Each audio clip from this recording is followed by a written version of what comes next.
future. You are all saved! But I sent him to hell! He's half deaf, bitch. Where's Jesse? Hey, Tulip. Door's open, idiot. Shut up. I'm not an asshole. I'm the asshole.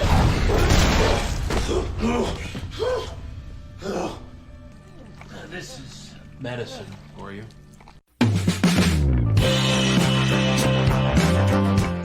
Yo everybody, welcome back again with me Chanku yang akan menemani Lazy Day kalian dalam rangkuman film kali ini. Melanjutkan serial film Preachers yang kemarin, kali ini gue akan membahas bagian episode 10 dari film ini, dimana episode 10 ini kita akan diperlihatkan dengan wajah Tuhan atau Sang Maha Pencipta yang berhasil di video call oleh si Jesse. Jadi buat kalian yang baru nonton, please nonton dulu episode sebelumnya biar kalian paham sama alur cerita filmnya. By the way, jangan lupa subscribe, like, komen, serta share untuk mensupport gue tentunya. Dan tanpa banyak bacot lagi, langsung saja pasang headset kalian, naikkan volume HP-nya, and go to the list. Story guys.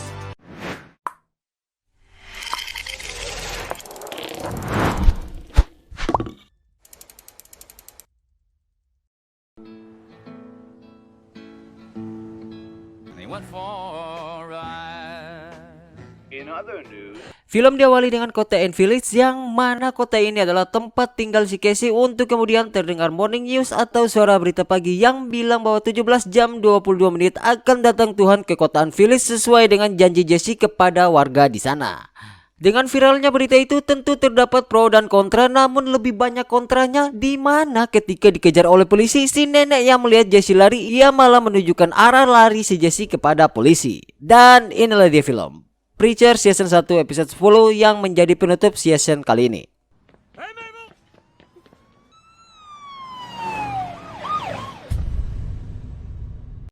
Kemudian setelah mendapatkan pesan suara dari Jesse kemarin, Tulip pun balik ke kota Enfield, dan ketika sampai banyak sekali orang yang sudah berkumpul di sana, yang mana Tulip yang tak tahu apa-apa, temannya wanita yang sudah tua memberitahu bahwa Jesse akan membawa Tuhan ke gerejanya di esok hari.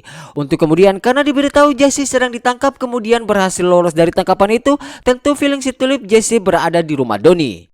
Son of a bitch here too. Donnie. Nah, setelah punya feeling yang kuat bahwa Jesse berada di sana, Tulip pun langsung masuk tanpa salam, bahkan ia bersikap arogan kepada istrinya si Donnie. He's half deaf, bitch. Where's Jesse? Hey, Tulip. Door's open, idiot. Shut up. Kemudian yang bikin Tulip bingung kenapa Donnie bisa menerima Jesse, padahal dulu ia pernah dihajar oleh Jesse hingga tangannya mengalami patah tulang. Namun Donnie bilang bahwa ia memang dendam kepada Jesse. Namun di sisi lain juga Jesse adalah pahlawan bagi si Donnie, karena Jesse berhasil menghentikan Donnie saat Donnie ingin membunuhnya waktu itu di toilet di episode sebelumnya, berapa juga gue lupa. Yang mana bisa dipastikan Jesse telah menggunakan kekuatan Genesis kepada Donnie, sehingga rasa dendam Donnie kepada Jesse pun bisa tercounter. Tak hanya itu, pernyataan Donnie yang membuat Tulip heran, si istrinya malah membela si Donnie dan mengatakan dengan kalimat, Gas station men's room, huh? Lose the attitude, okay? It takes a real man to let God in his heart. Kemudian di sisi lain, Casey yang berada di penjara, tentu hal itu dimanfaatkan oleh ayah Eugene untuk menanyakan tentang Eugene yang katanya Jesse si pendeta mengirim Eugene ke neraka. Namun Casey tak mau memberitahu bahwa Eugene benar-benar dikirim ke neraka oleh Jesse. Untuk kemudian sebagai seorang polisi, tentu ayah Eugene berhasil melacak tentang si Casey serta semua aksi kriminal si Casey di beberapa kota, serta kejahatannya mulai dari narkoba hingga pengedar maupun penipuan serta pembunuhan tentunya.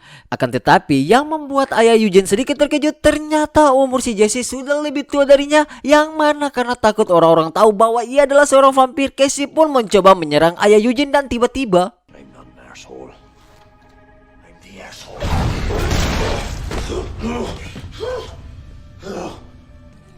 This is medicine for you. Nah, setelah menembak Casey, ayah Eugene memberikan sebuah darah. Dikarenakan Jesse adalah seorang vampir, ia hanya membutuhkan darah untuk memulihkan lukanya. Dan setelah itu, karena sudah tahu kartu asnya si Casey, ketika ayah Eugene bertanya lagi tentang Eugene, Casey pun langsung mengatakan yang sesungguhnya, yang mana saat kejadian itu Jesse sengaja mengatakan untuk Eugene pergi ke neraka sehingga ia pun langsung hilang seketika. Namun sebagai seorang ayah ketika mendengar hal itu, tentu ia pun sedih, dan ditambah lagi Jesse malah menghina wajah Eugene di depan ayahnya sehingga ia pun langsung ditembak oleh ayah Eugene tentunya. Annoyingly good though. Am I right? Always talking. Day after day. Nah, setelah itu ayah Eugene pun mengeluarkan Casey dari penjara dikarenakan target yang mereka tangkap adalah Jesse, bukan si Casey tentunya. Lalu ketika selesai mendengar pernyataan Donnie dan istrinya yang membingungkan bagi Tulip, tentu Tulip pun langsung menanyakan kepada Jesse apa yang telah Jesse lakukan hingga Donnie dan istrinya menjadi sangat baik kepada Jesse.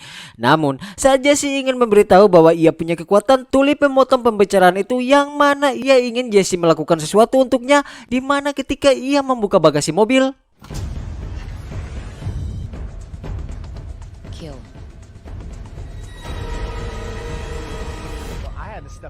kemudian scene pun flashback di masa lalu asal muasal mereka berdua menjadi benci kepada Carlos, di mana ketika mereka selesai mencuri dan berhasil membobol sebuah bank swasta di Dallas, saat semua uang Carlos keluarkan dan memasukkan ke mobilnya, ia malah berkhianat yang dimana ia melepaskan salah satu ikatan petugas bank. Untuk kemudian ia pun langsung melarikan diri saat petugas bank itu menghubungi para pihak kepolisian. Padahal tanpa ia menyadari bahwa si Tulip sedang mengandung seorang bayi yang tentunya itu adalah bayi si Tulip dan Jesse tentunya.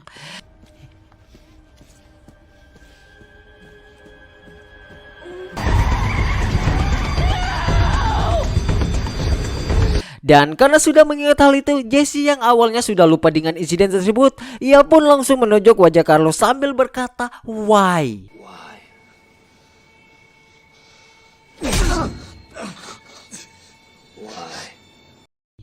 Dan secara bersamaan scene pun berpindah di sebuah pabrik kotoran sapi yang mana sudah banyak sekali kotoran di sana, dan sekilas info pabrik ini nantinya akan menjadi malapetaka untuk kota ini nantinya karena terjadi sebuah overhead pada pabrik yang mengakibatkan hancurnya sebuah kota. Singkat cerita, setelah selesai melihat Carlos, Jesse dan Tulip pun adu argumen dikarenakan Tulip ingin membunuh si Carlos, tapi si Jesse menolak melakukan hal itu dikarenakan ia takut dosa serta ia takut masuk neraka nantinya dikarenakan ia sudah menyandang profesi sebagai seorang pendeta. Dan karena Jesse menghindari untuk membunuh si Carlos, Tulip pun menyinggung tentang anak mereka yang keguguran karena tindakan si Carlos waktu itu. Untuk kemudian Tulip pun berkata, And you know what that means? That means we get to kill No him. matter what we do, that baby ain't never coming back. I know, and someone's gotta pay. nah, setelah mengatakan hal tersebut, Jesse pun langsung mengambil pengangkat panci kalau panas, apa namanya yang pasti gue juga lupa karena bukan lulusan tata boga. Untuk kemudian ia pun langsung pergi ke Carlos dan menodongkan sebuah senjata kepada Carlos tepat di kepala Carlos. What are you doing? What's it look like? Jesse. Kemudian saat ingin melakukan tembakan, ternyata sejujurnya Tulip tak ingin Carlos mati, melainkan ia hanya ingin melihat tanggung jawab dari Jesse dan menguji kesetiaan Jesse kepada dirinya. Akan tetapi mereka tak membunuh si Carlos, melainkan mereka melepaskan si Carlos untuk pergi, namun dengan kondisi wajah yang sudah tak keren tentunya. Peace. Hey, Carlos.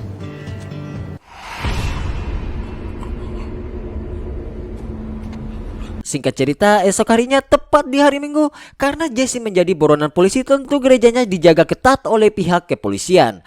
Untuk kemudian istri Donnie datang ke polisi yang ada di gereja si Jesse, di mana ia mengatakan bahwa Jesse sedang berada di rumahnya dan sedang berkelahi dengan Donnie, dan serta setelah mendengar pernyataan dari istri Donnie, mereka pun langsung pergi. Yang mana ternyata itu adalah sebuah modus untuk mengusir para polisi dari sana. Lalu mereka pun masuk membereskan serta mempersiapkan semua hal yang ada di gereja, karena sebentar lagi para warga akan datang ke gereja Jesse sesuai dengan apa yang dijanjikan oleh Jesse, yaitu membawa Tuhan ke gerejanya tepat di hari itu juga. This how you call him? I guess. Okay, let's see. Kemudian karena ini merupakan hal perdana Jesse menggunakan telepon dari malaikat, tentunya ia dibantu oleh istri Donnie yang nampak paham dengan hardware teknologi telepon, di mana istri Donnie menjelaskan tentang fitur-fitur pada telepon itu, yang mana ada fitur video call saat menelpon nantinya. As in, yeah, we aren't just gonna talk to him. We're gonna see him.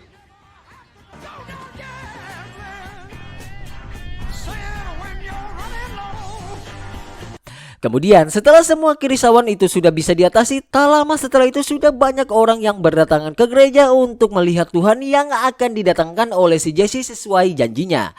Yang mana semua orang nampak tak sabar untuk bertemu dengan Tuhan, untuk kemudian ketika si Jesse datang ke meja mimbar, lalu saat ia ingin berbicara, Odin langsung memotong omongan si Jesse, yang mana ia langsung mengintimidasi orang-orang di gereja bahwa Tuhan itu tak ada, serta seluruh perkataan si Jesse hanyalah tipuan belakang. Every single preacher, priest, and holy man since the dawn of time is full of shit. The only true God is the God of meat. Dan karena sudah ditekan seperti itu, Jesse pun langsung menggunakan telepon tersebut serta menaruh tangan malaikat pada bagian tempat yang ditentukan, yang mana di awal ia nampak panik karena telepon itu sempat tak berfungsi, untuk kemudian di siang itu tiba-tiba menjadi gelap dan tiba-tiba It's all right. Don't panic. It's okay. Everyone relax. It's all right. Nothing to be afraid of. Nah, setelah itu muncul sebuah cahaya dan diikuti dengan sebuah angin yang kencang. Tentu orang-orang di sana terheran-heran, yang mana muncul sebuah kakek-kakek yang bilang bahwa ia adalah Tuhan. Dan setelah muncul kakek tersebut atau Tuhan, Jesse pun langsung mengajukan beberapa pertanyaan, yang mana kakek itu malah marah-marah dengan suara kencangnya yang membuat Tulip emosi karena suara dari kakek itu atau si Tuhan itu membuat seorang bayi menjadi ketakutan dan ia pun langsung menangis.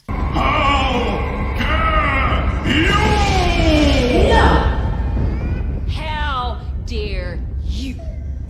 Dan karena Jesse yang sudah emosi juga, Jesse pun langsung melantangkan beberapa pertanyaan dengan emosinya bahwa mereka di sini butuh arahan serta waktu luang untuk si Tuhan agar si Tuhan bisa menjawab pertanyaan mereka semua, dikarenakan mereka semua sudah kehilangan kepercayaan kepada Tuhan. Sehingga si kakek atau si Tuhan itu pun langsung meluangkan waktunya untuk menjawab beberapa pertanyaan dari orang-orang yang ada di dalam gereja tersebut.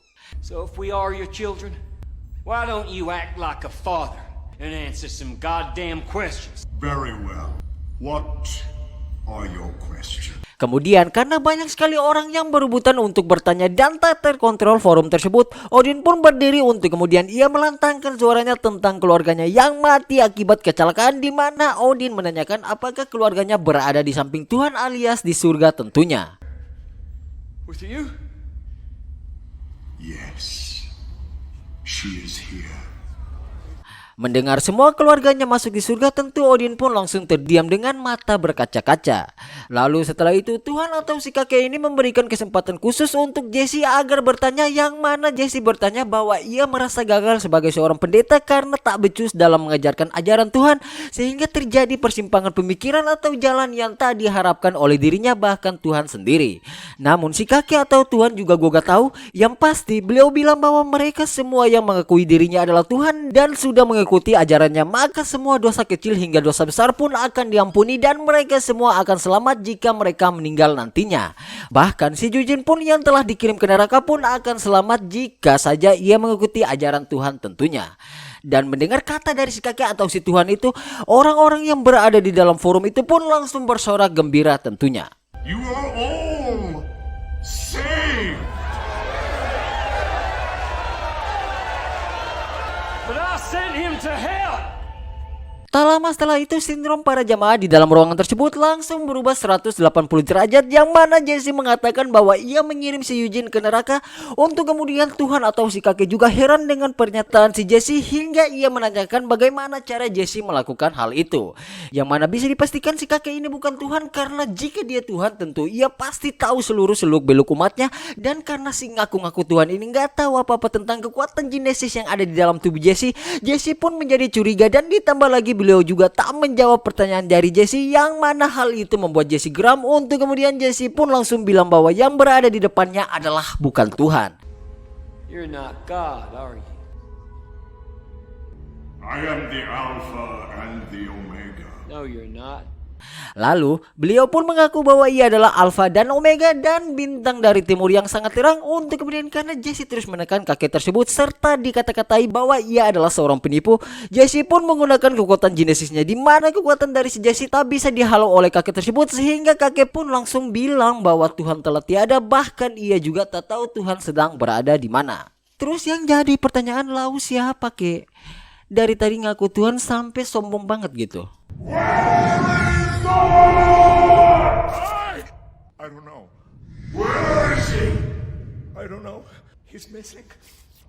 God is missing. Lalu si kakek yang sudah terkena kekuatan Genesis dari Jesse, tentu dengan sendirinya ia mengakui bahwa ia bukan Tuhan, dan bahkan ia merasa bahwa si Jesse telah melakukan sesuatu hingga ia berbicara sendiri. Untuk kemudian ada beberapa orang yang menariknya keluar dari panggung sandiwara tersebut, dan tak lama setelah itu dengan hilangnya Tuhan sebagai kiblat manusia untuk bertakwa dan berbuat baik, tentu hal itu membuat semua orang menjadi lesu, lemas, tak berdaya. Untuk kemudian Jesse yang merasa bahwa semua ini akan menjadi buruk, ia pun memutuskan untuk meninggalkan kota Anfilos beserta dengan dua temannya, yaitu si Tulip dan si Casey tentunya. Kemudian dengan perginya Jesse serta tiadanya Tuhan lagi, tentu langsung terjadi kegaduhan serta perkelahian di dalam gereja itu, dan bahkan ada beberapa orang yang merasa sangat amat sedih serta kehilangan tujuan hidup, dan yang paling parahnya ada beberapa orang juga yang putus asa hingga mereka harus melakukan bunuh diri untuk mengakhiri hidup pahit mereka. Kemudian di tempat lain, pabrik penampungan kotoran sapi terjadi overhead kembali, yang dimana penjaga itu sudah tertidur akibat baru saja selesai ngen. Untuk kemudian terlihat penguapan tabung gas kotoran sapi yang meluluh lantakan kota Anfiles di Texas tentunya, dan terjadilah sebuah ledakan yang diakibatkan dari pabrik tersebut yang overhead tentunya.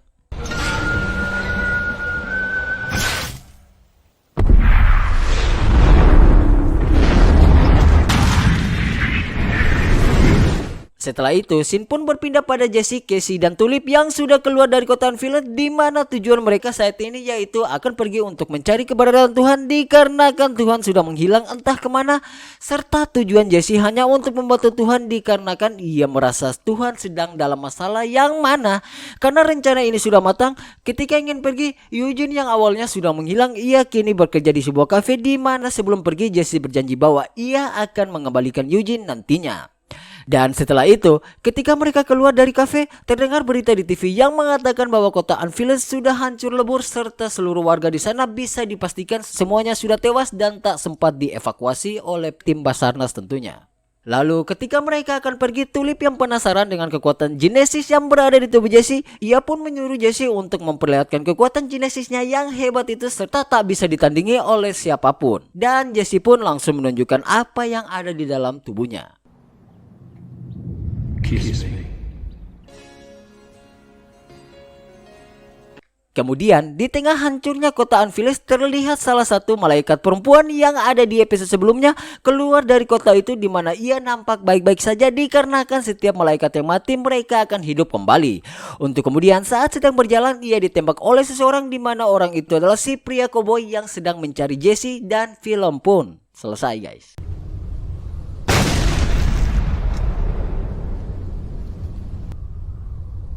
Preacher. Oke guys, inilah akhir dari episode 10, serta di episode 10 ini adalah penutup bagi season pertama di film ini. Nah, untuk pria koboi ini kalau nggak salah, nanti di episode selanjutnya, lebih tepatnya di season 2, akan dijelaskan siapa dia sebenarnya.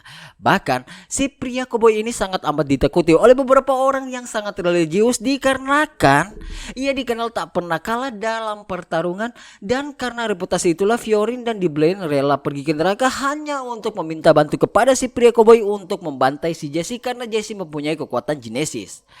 Nah, untuk penjelasan lagi tentang si malaikat yang gak bisa bangkit lagi ketika dibunuh oleh pria koboi ini nanti akan dijelaskan juga di episode selanjutnya. So, segitu dulu, sekian dari gue Chanku. Mohon untuk undur diri, jika ada kata atau bagian sini yang terlewatkan mohon dimaafkan. Jangan lupa support gue dengan subscribe, like, komen, serta share tentunya. Dan sampai jumpa lagi di next video, and see you next time guys. I love you guys. I love